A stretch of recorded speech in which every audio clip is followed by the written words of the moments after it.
Könlüm ata nəsihət istəyir, dillərdən qurban olun, ay dedi.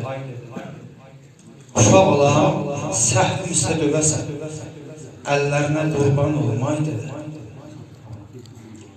Ata yoxsa oğul kül tərs olarmış, qız ağlayıb saçlarını yolarmış, ataya da ata lazım olarmış, yollarına qurban olun, ay dedi.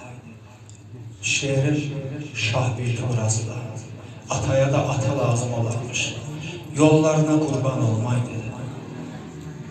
Ruhun gördüm, dua ettim el açıp, sen ne bildin paslı könlüm dil açıp, qəbrin gördüm ətrafında gül açıp, güllərine qurban olmay dedi.